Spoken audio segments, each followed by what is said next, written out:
Welcome to the Messianics Podcast, a podcast about all things Messianic Judaism. Each episode, we will be sharing our opinions as we tackle some of the biggest issues in Messianic Judaism. Now, here's your hosts, Rabbis Eric, David, Jonathan, and Toby. Shalom, this is Rabbi Eric, and I want to start our podcast today by sharing a question that came in from one of our podcast listeners. And we want to encourage you, if you are listening to the podcast and there's a topic you would like us to discuss, please share it with us by email or comment on one of either our Facebook or on one of the links through the podcast services. So here's the question. Please consider discussing the topic of evangelism or outreach within the Messianic community. What exactly is evangelism? I don't believe the Messianic faith group has done a good job of evangelism and outreach. I think we do a lot of study, and that's great, but maybe I'm wrong. But it seems like Christians are more vocal or open, and I've not seen any Messianics out street preaching. Where are the Messianic believers and leaders when it comes to making our voices heard? Do we encourage Messianic believers to go to school board meetings, to city council meetings, to state and local political events, and speak out for Yeshua against evil? And how can we do a better job of this? So that's a question. And there's a bunch of different aspects to that. And so we're going to delve into that. But I want to start by saying I agree that the Messianic movement in the United States has not done a great job of outreach in our communities. So this is Rabbi David. I want to dive into this for a sec because this is actually a conversation I've had recently. And in fact, we were just talking about this to some degree in our membership class this past Saturday at CMC. And I agree 100% that... I have a clarifying question.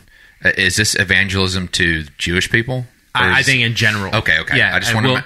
Yeah, for the sake of at least this moment, we'll say in general. But okay, yes. Sorry about that. No, you're good. I mean, as a Messianic Jewish movement, evangelism to the Jewish community is a primary objective. Like, there's no doubt about it. So any conversation dealing with evangelism from Messianic Jewish perspective has to include a primary objective of reaching the Jewish community. But I think in the spectrum of what we're dealing with at the moment, we'll just say kind of broad paint stroke. Okay.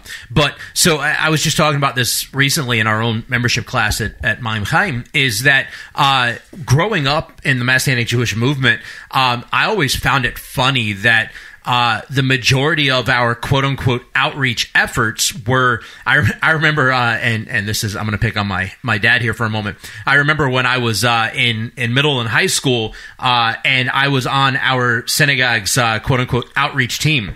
And our outreach team was who we sent to churches to do Passover Seders at churches and things like that. It wasn't like we actually went out to the community or out to fairs or whatever and we went to churches and we talked to people that already believed about Yeshua. But aside from that, I always found it funny that for the most part, growing up in the Messianic Jewish movement, the primary kind of quote-unquote outreach or evangelism efforts that we made were focused around free seats, no tickets necessary for the High Holy Days, because in traditional synagogues, you got to make sure your dues are up to date and that you pay for your tickets for your seats for the High Holy Days and so on. But in a Messianic synagogue, our seats are free, and anybody, you can't get a ticket at your synagogue, come to ours. It'll be okay.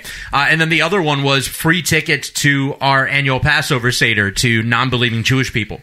And those were the primary outreach and evangelism efforts that as a congregation I remember us doing. And I always thought, this is kind of funny because especially now where our congregations are located in Brit Am is in Pensacola, Florida, and Ma'im Chaim is in Daphne, Alabama, where we're located at on the Gulf Coast, the Jewish community as a whole is highly inactive on the religious side of Judaism. And so the reality is that any sort of outreach or evangelism to the Jewish community or that we are targeting towards the Jewish community that is focused on the religious side of Judaism, such as the High Holy Days and Pesach or Passover, really aren't going to draw the attention that it should. So like in our congregation, not that we've figured it all out yet, because we're still reevaluating over and over again how to do things, but in our congregation, we've started to shift some of that perspective towards cultural Jewish experiences, and dealing with trying to reach the Jewish community towards cultural Jewish experiences, such as Hanukkah, and doing a giant public menorah lighting, and we're developing concepts for Purim and things like that. As for I think, and this is just to tie into the question that was actually posed, I'm curious where the concept flows into our environment with the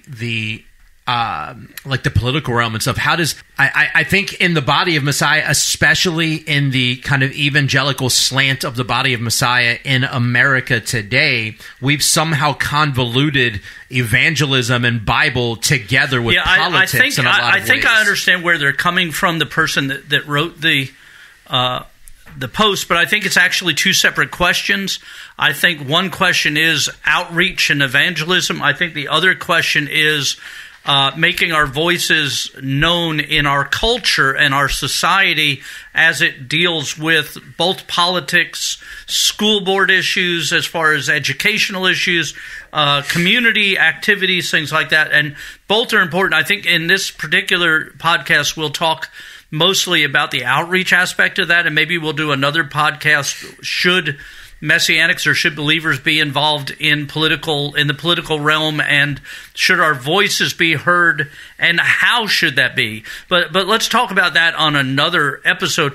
I do want to say that while you're absolutely accurate in your statement, David, about the outreach tools of our congregation when you grew up, still today, even among the non-religious Jewish people, some 70% do some kind of a Passover Seder. Yeah. So that does have an aspect of but active.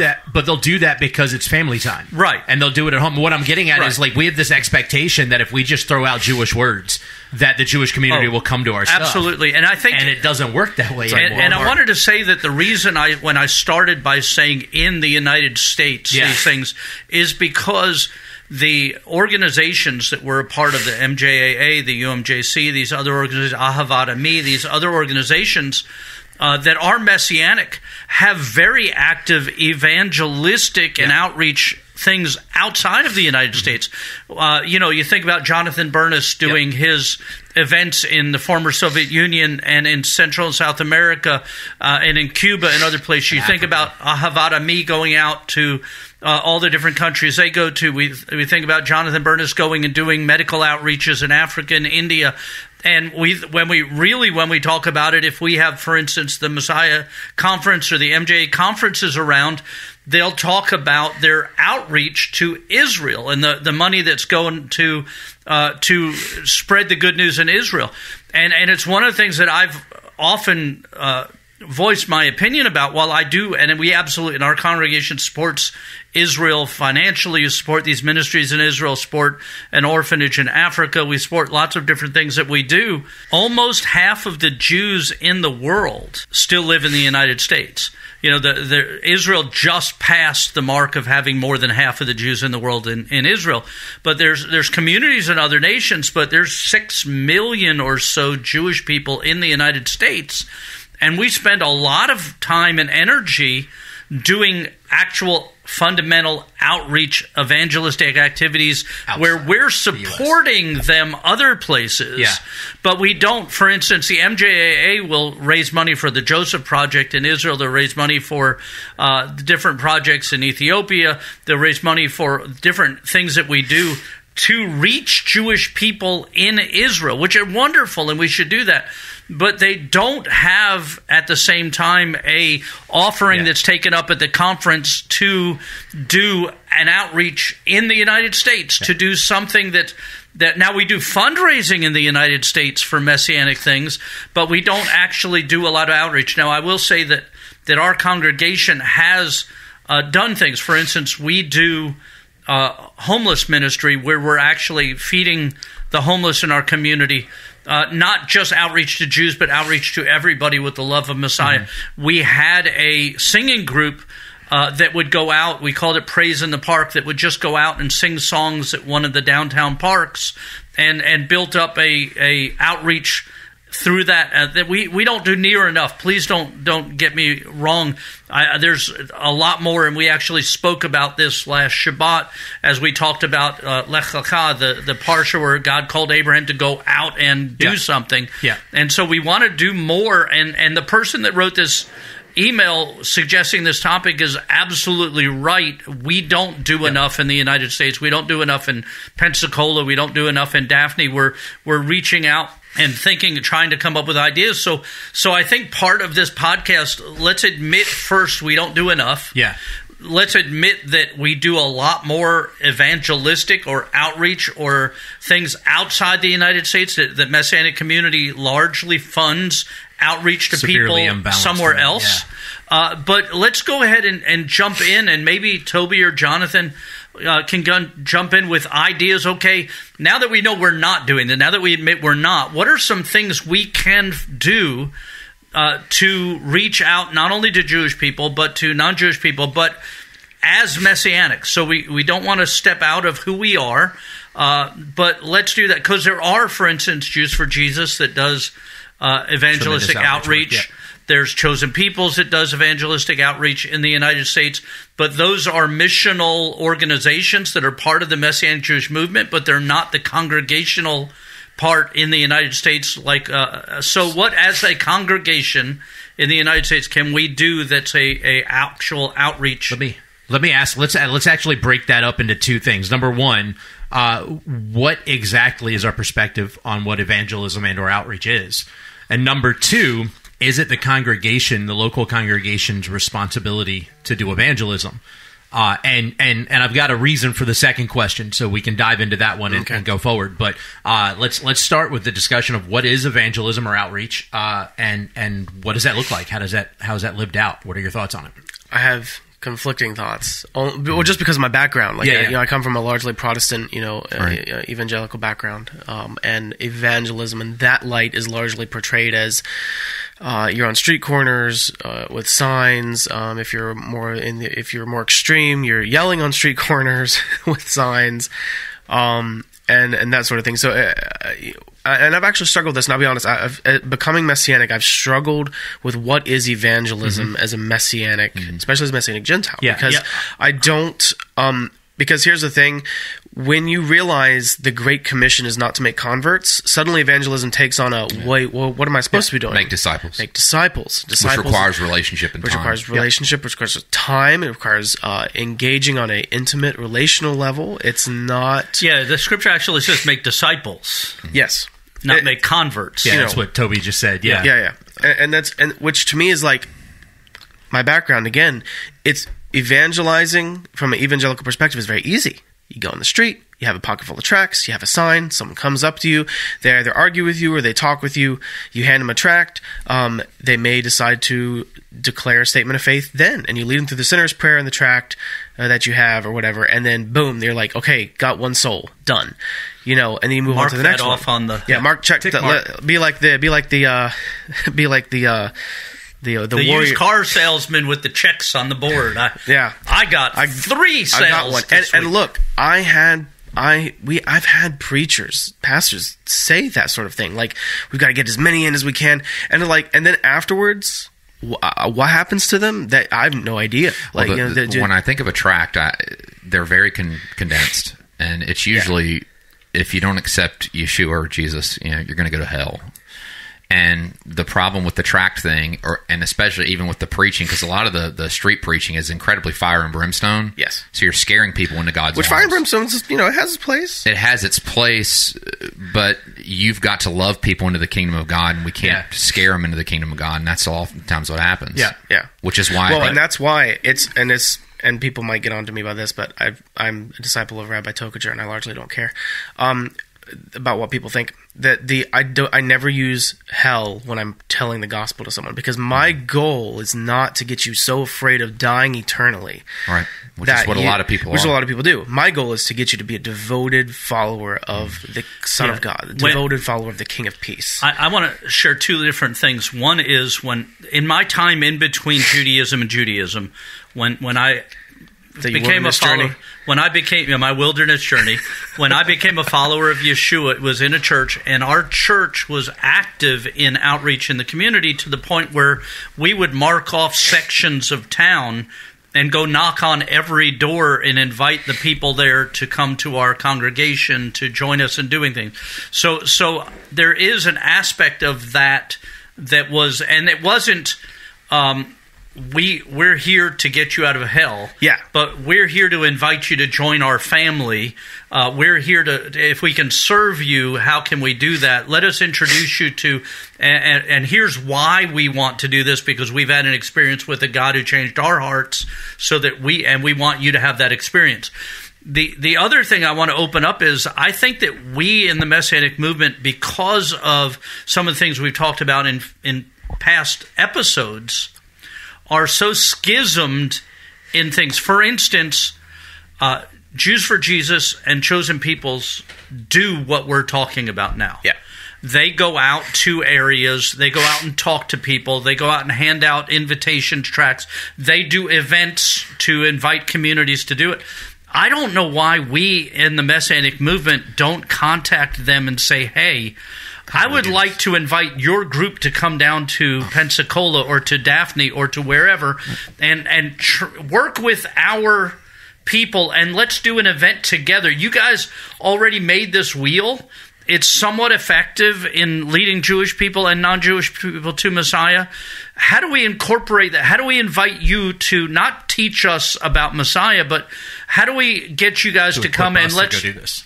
Yeah, you guys are trained. You know, when you want to have something done on your car, you go to somebody who's been through training and experience in working on a car. You don't bring that to your car to somebody else. And these people have experience in doing this, but because we're schismed and they're them and not us, we don't generally do that and invite them and say, look, we want to have an event in Pensacola. Would you from Chosen Peoples? Would you from Jews for Jesus? Would you from Ahavat Ami? Would you from Jewish Voice that do these outreaches in other countries, other cities, other places? Would you come and let's spend a week where you talk to us about how to do this, and then let's set up this event, this concert, this outreach at a park, this whatever for our community, and see what happens when you're using tools that are already made instead of trying to make your own. I think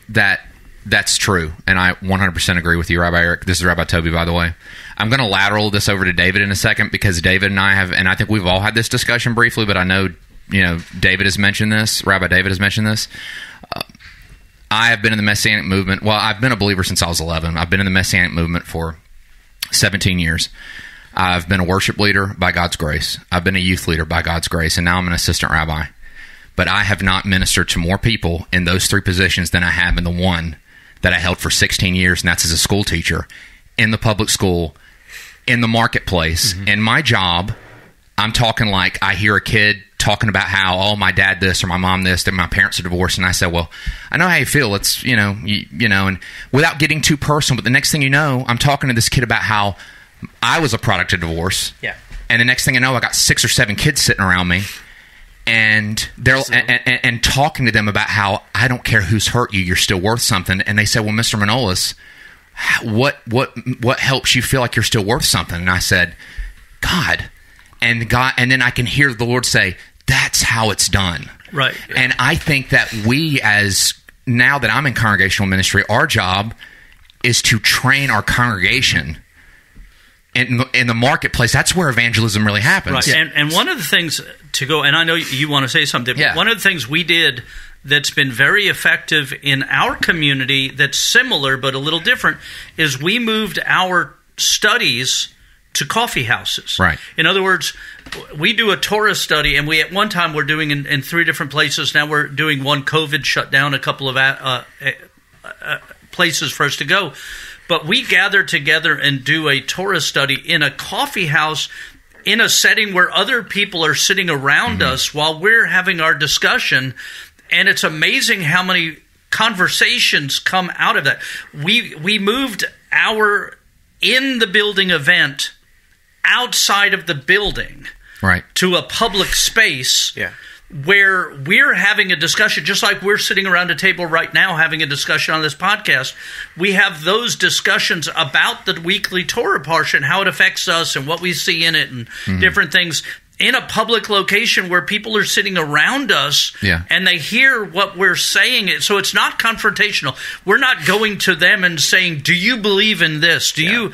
But we're having our real life experience, study, sharing time in a public space. And the conversations that come and the people that have visited our congregation or joined into our is it okay if I sit at the table with you and do this? Can I participate in this? Is so not confrontational and so welcoming that it's an entirely different thing. So we take that possibly one step further. We have look, buddy. We're going to a coffee house.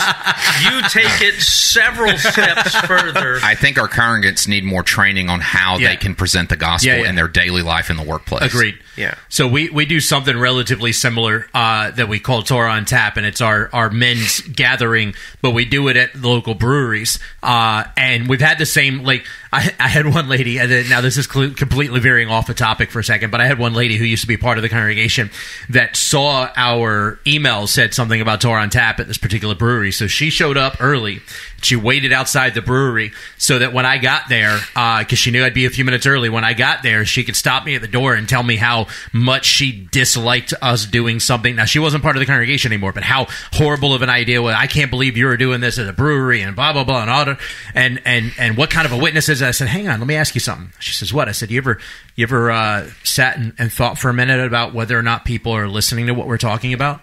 If they turn their chairs around and involve in the conversation, if they interact with us, have you ever wondered about how many of these people in this room right now that are potentially looking at the bottom of that mug as the only hope they have and chasing it with another one that are now hearing us talk about the message of hope and Messiah and the lives that can be changed? Because I can tell you right now, we've had countless people physically pick their stools up, like you were just saying at the coffee shop, pick their stools up and join our conversation at the brewery just because it was something they never heard before, or it was from a different perspective, or it was just intriguing and they just wanted to hear. I agree. Now, back to what Toby was talking about, like, and I think we may have talked about this a couple of weeks ago on one of the episodes also, is I'm a fervent believer that in the body of Messiah, but especially in Messianic Judaism, we do a severe disservice to 99.8% of our congregation because of the fact that when we talk about calling, we're primarily focused on vocational ministry, on being a rabbi or a pastor, on being a missionary or a worship leader or a youth leader or whatever. And it's like the vocational ministry, the congregational side, the missional side. These are, when we talk about calling, this is what we're thinking about. And that's evangelism. Yeah, but the reality is that 99+% of our congregation, their calling has nothing to do with vocational ministry. Their calling is in the marketplace, as Toby was just talking about. It's in the marketplace. It's, we have a lady who's on our worship team. She's a violinist. She's on our worship, phenomenal violinist, phenomenally gifted and talented. Yep. The Ruach, the Spirit leads as she plays in a powerful way. Yeah.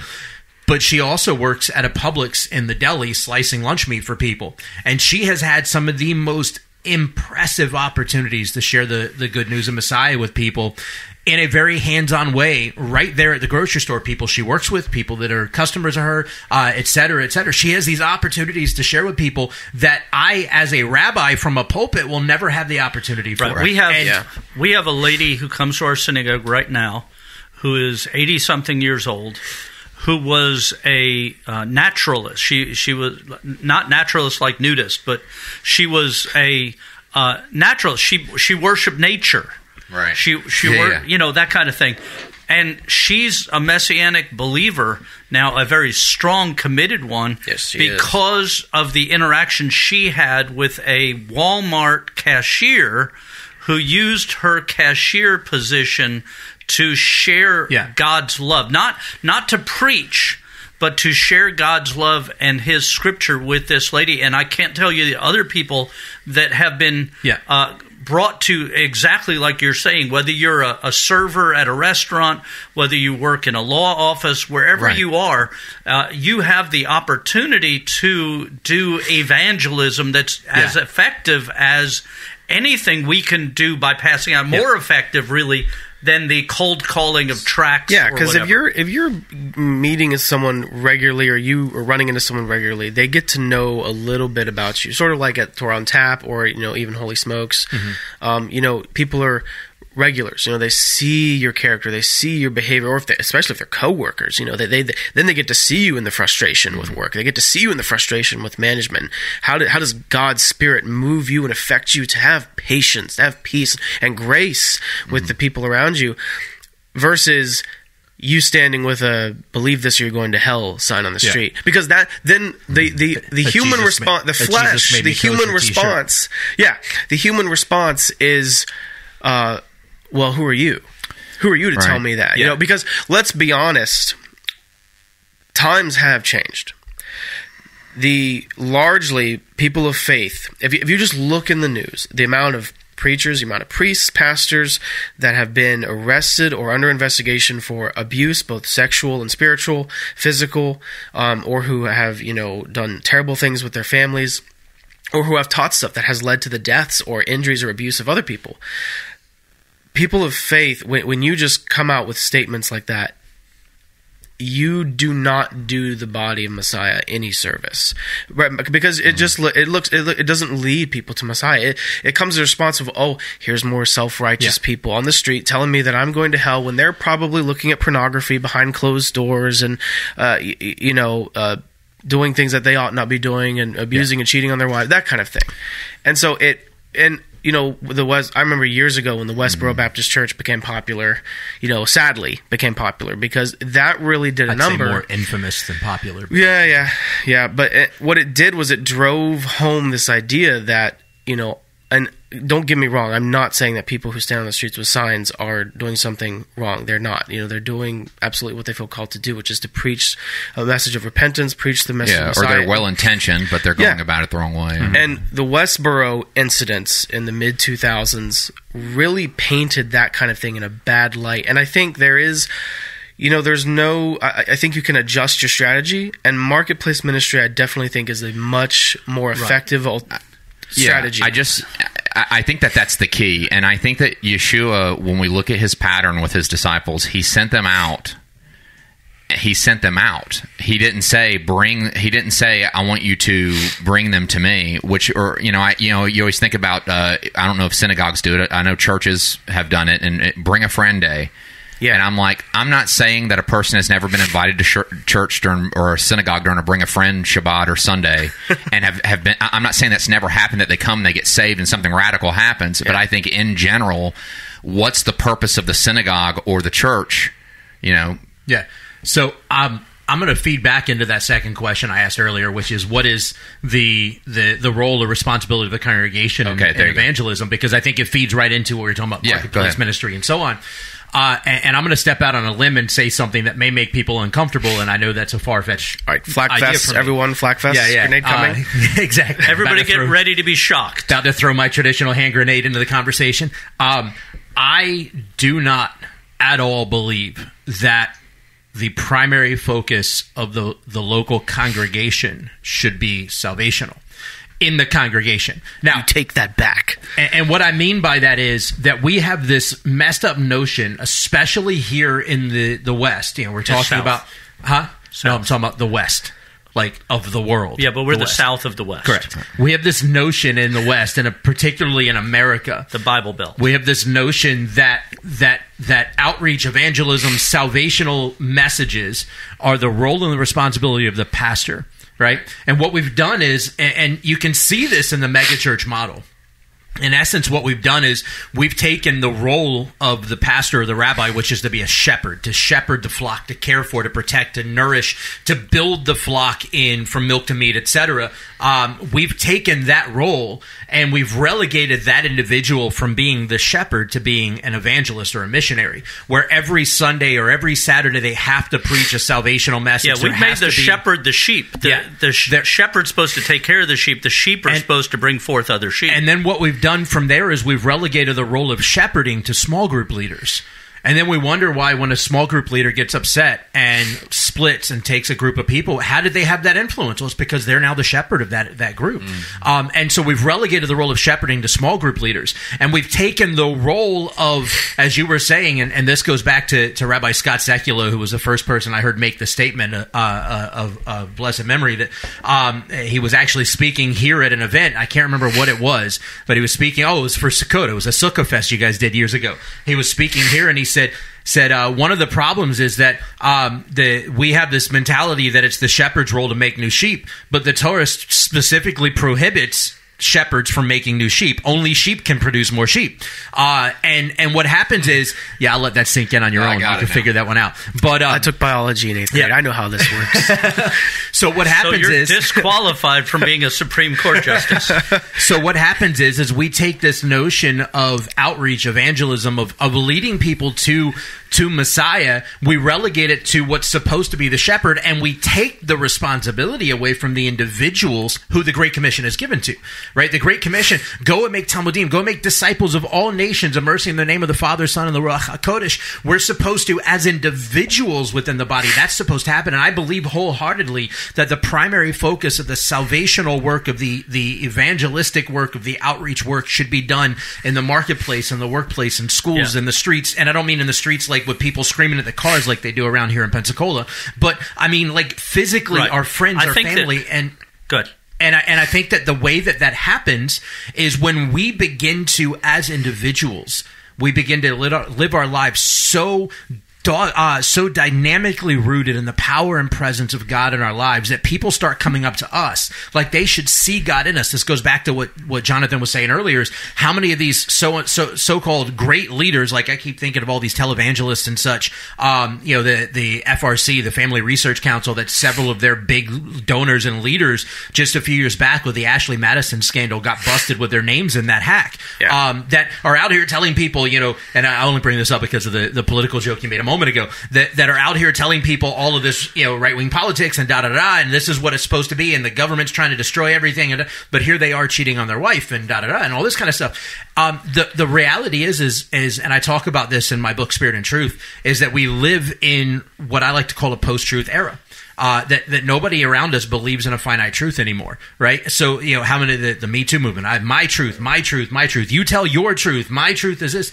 And yet, as believers in Messiah, as believers in the Word of God, we believe that there are aspects of the Word of God that are finite truth, right? We believe in the literal finite death, burial, and resurrection of Yeshua. Yeah. These are things we 100% believe in and are finite truth, but the world around us doesn't believe in finite truth anymore. And so when they look at our lives and they hear us talking about the good news, they hear us talking about Messiah, talking about relationship with God, but then they don't see our lives line up with that, it turns them off to the message. And what happens, because we've relegated this sheep-making role to the shepherds instead of to the sheep, and the shepherds are no longer encouraging the sheep to make new sheep.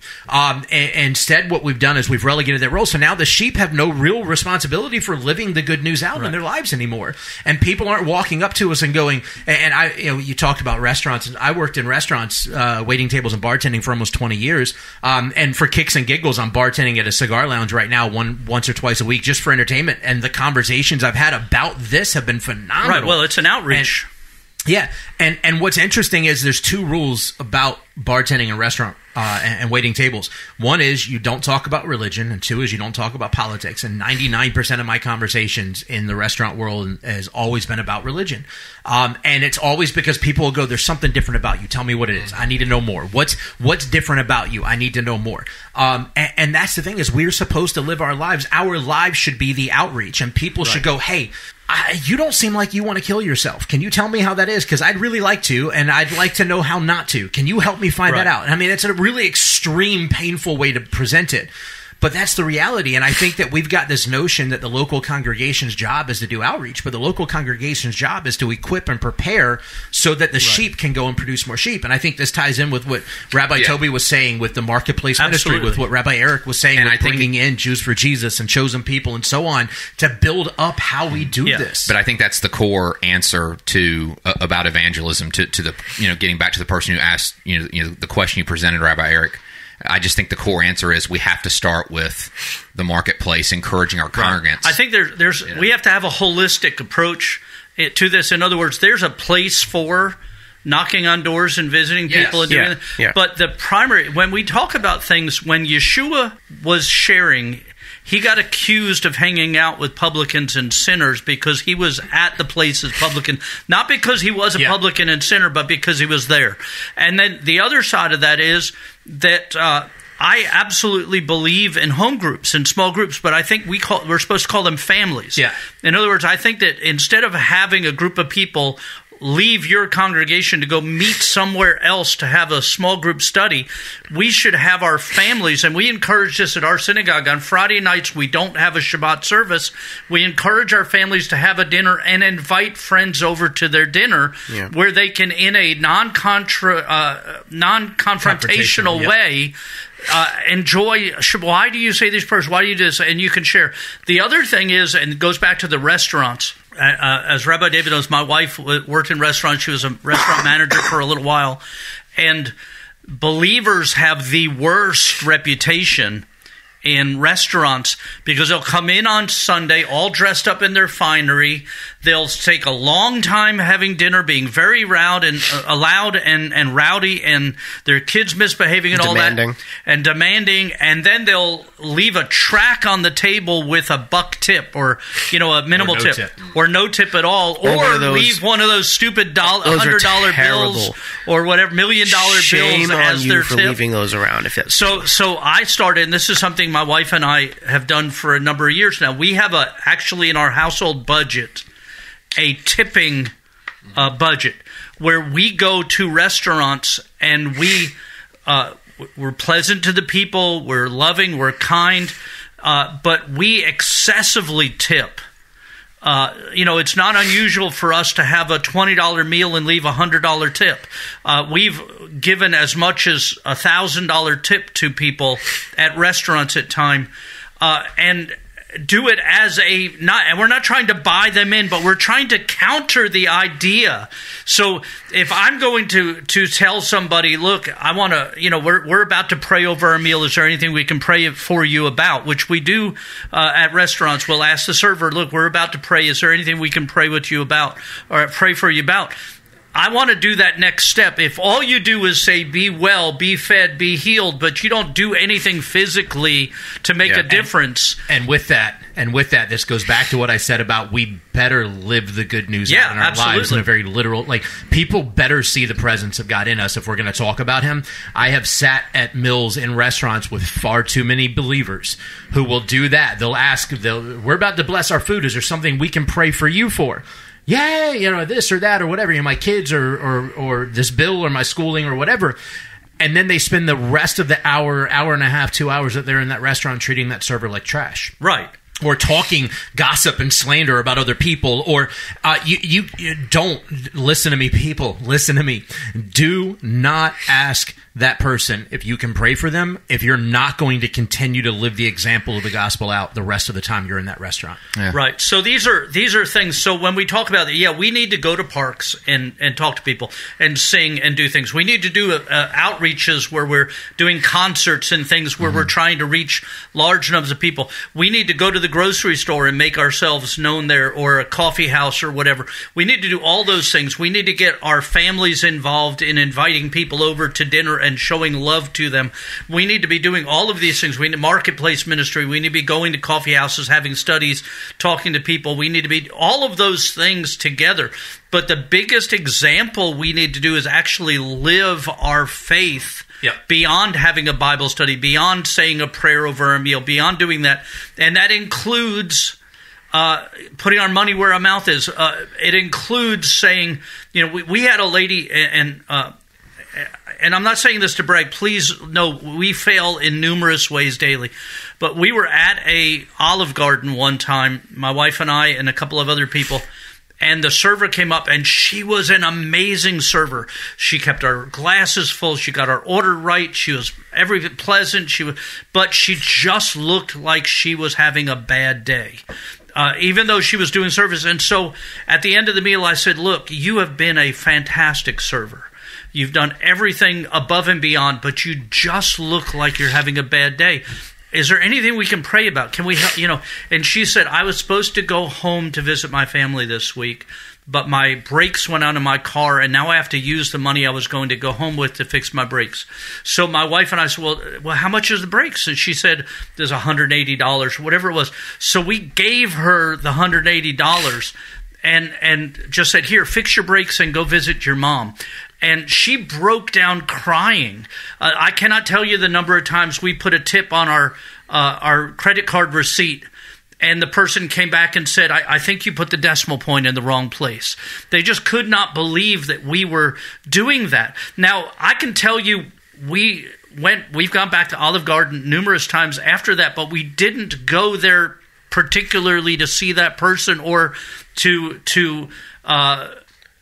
be known, to be seen, to be because that wasn't our purpose. Our purpose was, let us water this seed, so that someone else can water it more intended, so that God can bring forth the increase in their life. Let us be a believer in a real, tangible way to this person, and that's a phenomenal way to word that. Because I think we far too often have this notion that if we're evangelizing or outreach or whatever, that we have to see them come to faith in Messiah right then and there, right? But the reality is that some opportunities you're going to have to plant a seed, other opportunities you're going to have to water somebody else's seed that they planted, and then other opportunities you're going to get to be the one that gets to harvest the work that somebody else's seed planting and watering has done, and you'll lead them to Mashiach. You'll lead them to Messiah, but you have to be willing and ready in season and out of season for whatever part of that process God places you in. And I can't tell you the number of times that we've tipped excessively quietly. Like, we don't go and hand it to the person and make a big deal of it. We put it in the little folder thing that they give you with your bill. We put it on the tip. And I've quietly walked out and went to my car to have a server run out of the restaurant to hug my wife and I, to thank us, to tell us, you just don't know how much this means to me. I had this come up and I didn't know how I was going to be able to pay it. I had, and God used us. But again, we don't do this to be boastful or brag. And most of the time we do it without trying to let it be known that we're doing it, so our right hand doesn't know what our left hand is doing so much.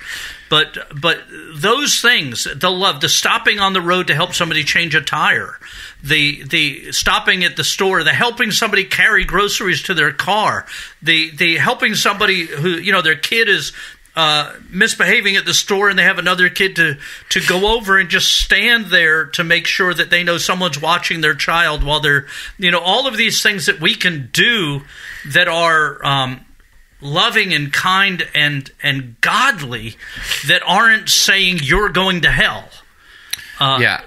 That leads to a point I was wanting to make. I think that, it's also, going back to what, David discussed with our congregants, the people that come to the synagogue or come to the church.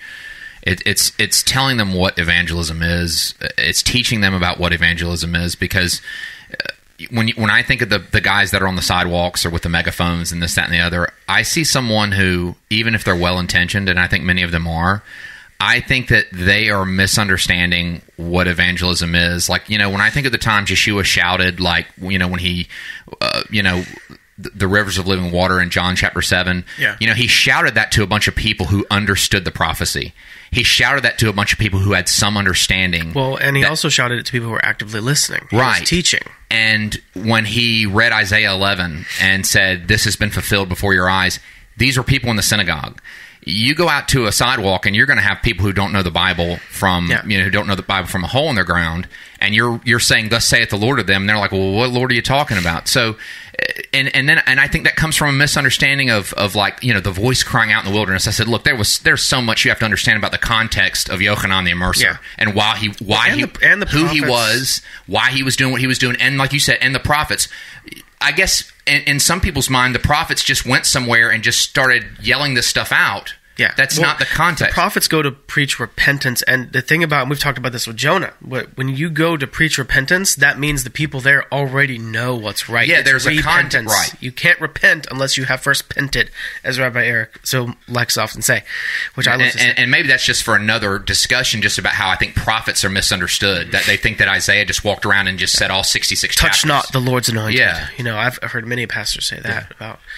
So all of this, to kind of come back to the original question that was posed by a listener, I think, yes, you are 100% right. Messianic Judaism as a whole, congregationally, and I'll limit it to congregationally, and we'll limit it primarily to in America, or at least in the West, we are not as prioritized towards outreach and evangelism as we should be. But with that said, I think the evangelical Christian influence on Messianic Judaism has caused us within Messianic Judaism to also have a flawed perspective on what evangelism and outreach actually is. Because as we've spent the last 30, 40 minutes talking about, we have this notion that evangelism is handing out tracts or street preaching or going to public forums and what have you. But I would venture to say, and it would appear as though we're all relatively in agreement on this, I would venture to say that outreach has more to do with how we live our lives as disciples in the community around us so that we can make disciples of Messiah. Yeah. It's not necessarily about, and I think, and that's how we influence culture. Right? Because we're supposed to be influencing culture around us. But we can't influence culture by telling culture everything they're doing wrong. We can influence culture by living our lives in the right way so that everybody around us goes, there's something about you. I've had people in the restaurants that would call me over to their tables, not even in my section, just somebody else's table, call me over and go, hey, are you Jewish? I said, yeah, I am. Are you Orthodox? No, I'm not Orthodox. I'm actually a Messianic Jew. I'm a Messianic rabbi. Oh, see, I knew there was something different about you. I could sense it. I just really felt like the Lord wanted me to talk to you, and I didn't know why, and open up these great conversations. But it was, and that's not like bragging about myself, because odds are I left that table, and another guest that I had did something stupid that made me mad, and I went in the back and said something horrible about them. Yeah. But because we all have those flawed moments if we're all honest about it. But the reality is how do we live our lives? Yeah, and I want to say, just as a book, actually, that was influenced me, especially in this regard, was when I was younger. And actually, because of the book is called Quintus, and it's produced by Veritas Press, and it's a book about the early persecution of Christians in Nero's Rome. And I read this book probably 8th grade, 9th grade. My parents got it for me. And it's interesting, the interaction between the characters. One is a young Roman boy, an idolater, has nothing to do with the God of Israel, knows nothing about the issue of Nazareth. He meets this other young man who they begin interacting, and they live in Rome, and they begin talking, they form a relationship, and the other young man works as a tent maker, which I think is funny because Paul was a tent maker. And he basically gets him a job making tents with him for this other guy.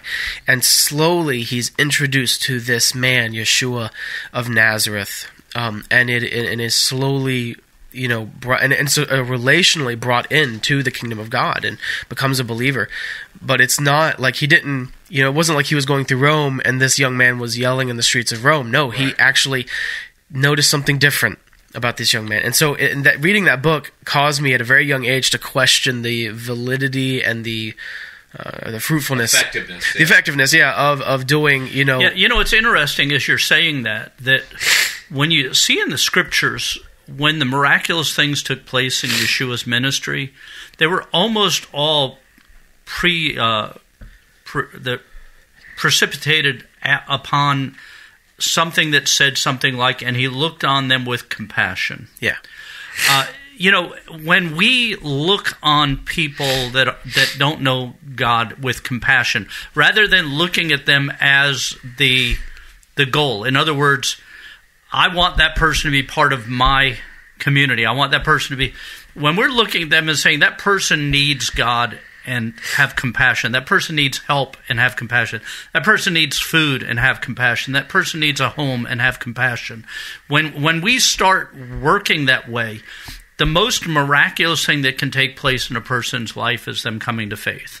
Yeah. And that miracle will happen when we look on people with compassion. So with that said, we're going to go ahead and wrap up our episode for this week. We appreciate you joining us and listening with us. Make sure to subscribe to whatever your favorite platform in which you find our podcast on, so that you can receive notifications every time we release a new episode, and we will see you guys next time. Thank you for listening to the Messianics podcast. Make sure to subscribe so you can be notified every time we drop a new episode. And be sure to follow and interact with us on social media at Messianics Podcast.